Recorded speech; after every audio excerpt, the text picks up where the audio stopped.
Thank you. Hi, everyone. This is Shesh Rao Paplikar, co-founder and CEO of Bhive.fund. We are a fintech investment company. So let me go over in terms of what we are doing. So, I'll go through some interesting story that you might have come across. One of the, this is actually a Wall Street Journal article about a lot of unfinished apartments in India. So there's a lot of real estate out there that are leading to ghost towns. This is a apartment community that was scheduled to house 200,000 people. That's unfinished, and that has been constructed halfway and that has been stopped.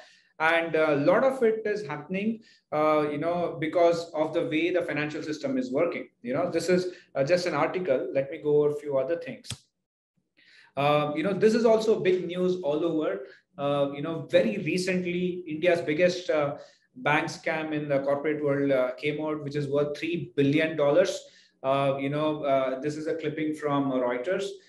There are other news articles also around Vijay Mallya, let's say Nirav Modi. There are so many cases where billions and billions of dollars that has been given to corporates have not been returned. So in fact, the biggest defaults in India is never from the individual investors, it is from big corporates.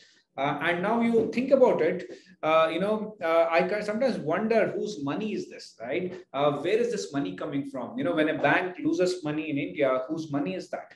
I think most of you know that this money is of individual investor.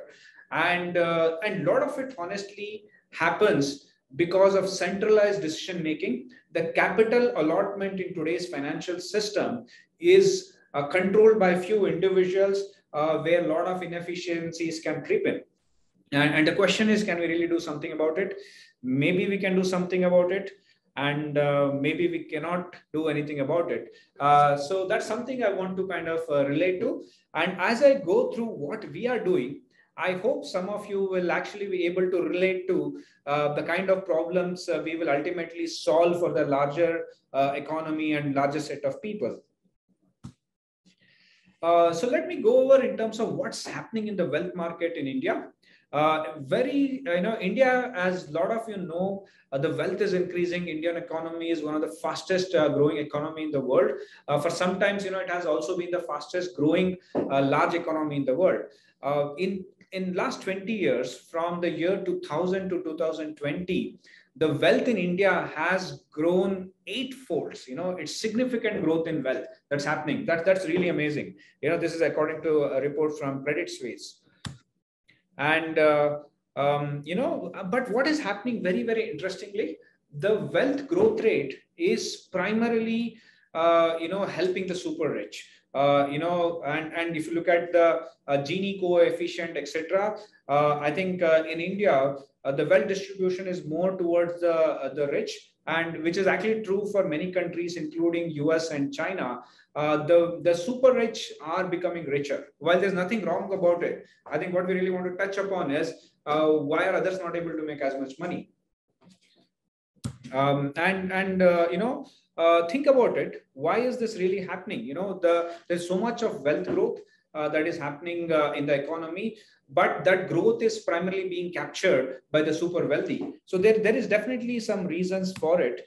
The real reason is that the super rich have access to better opportunities. The system is designed in such a way that the better opportunities, where do they allot their capital, is they can control the capital allocation.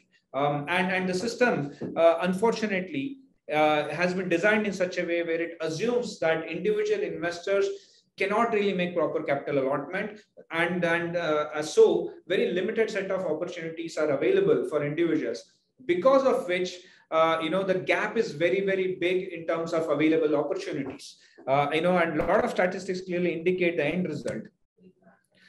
So now what's really happening? Where is the individual investor who's like not super rich investing? In India, primarily most of the investment from individual investors, it goes to fixed deposits, or basically they are bank deposits.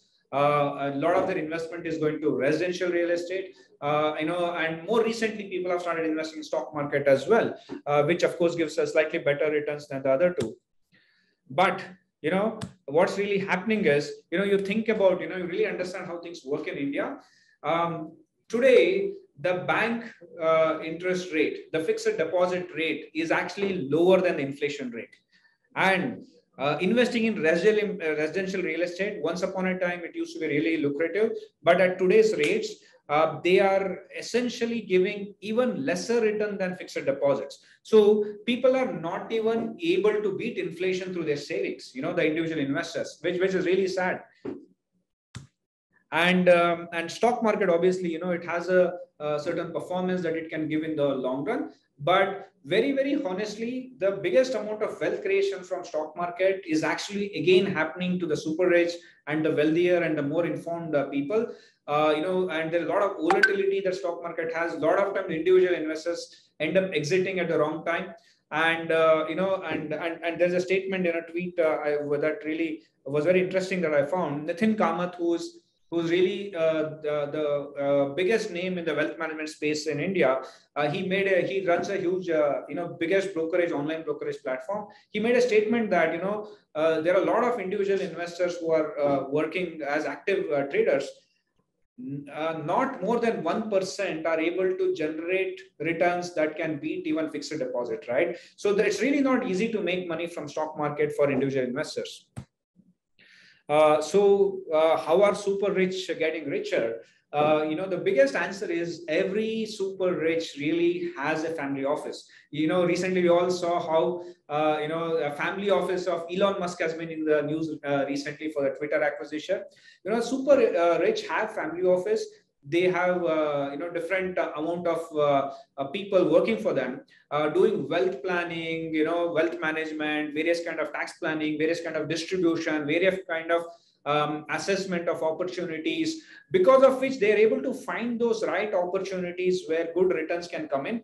I would say they are able to make very, very good risk adjusted returns, right? Because they have a structure through which they operate.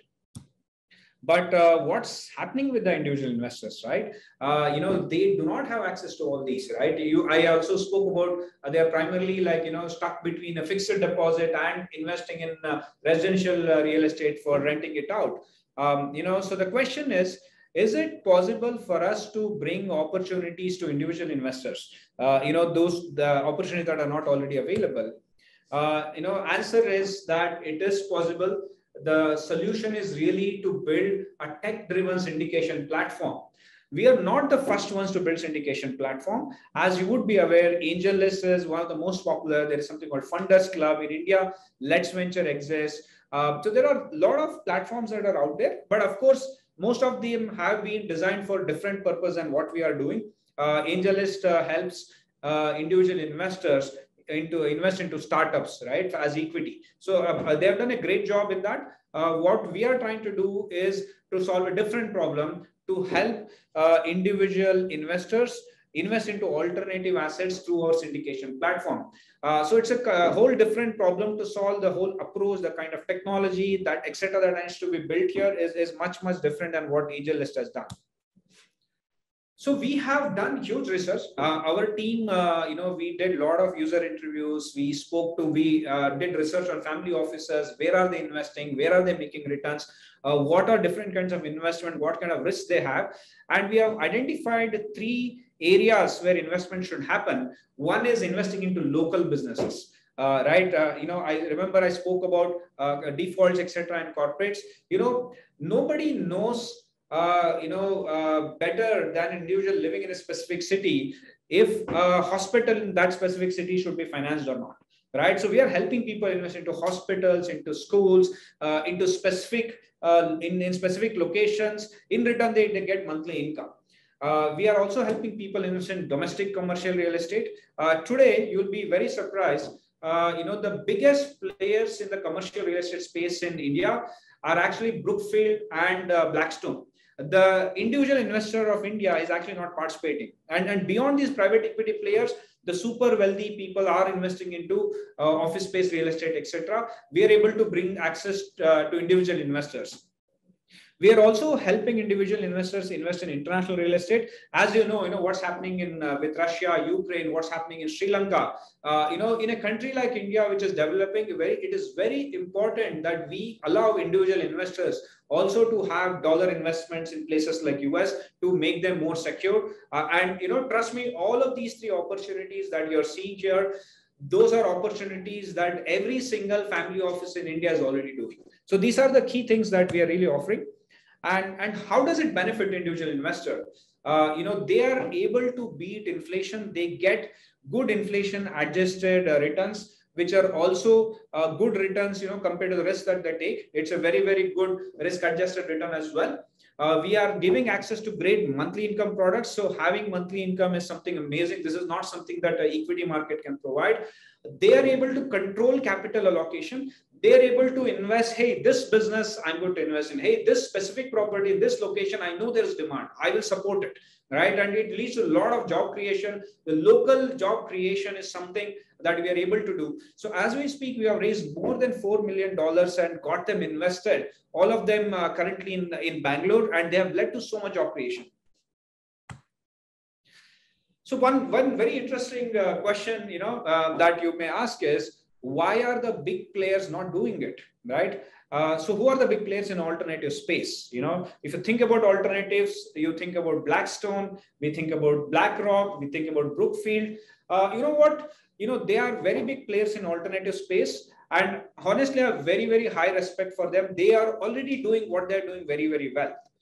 They are working with large sovereign funds, large insurance funds, etc., and investing their money and getting great returns. Philosophically, they're already doing what they're doing well, and they're serving their client base very well. It's a very, very different philosophy to say, hey, you know what, I'm going to start going to individual investors and empower them. That's really not even part of their philosophy. So that's really not something they're really looking to touch. So how do we ultimately, what is the key to this whole thing? As a summary is, we are educating and empowering individual investors to invest like the way a super rich is able to invest and make money work for themselves. Doing this, we are able to bring equitable wealth creation opportunity. There will be better distribution of wealth. The wealth growth rate, there is a big difference in the wealth growth rate from what super rich are getting and what individual investors are getting. We are going to bridge that gap, and will also help better allocation of capital in the economy. And hopefully tomorrow, the scenarios of wrong allocations of capital, etc., is reduced, because we are really living in a knowledge-driven world where, as we go, individuals needs to be empowered to make the right decision making for the economy.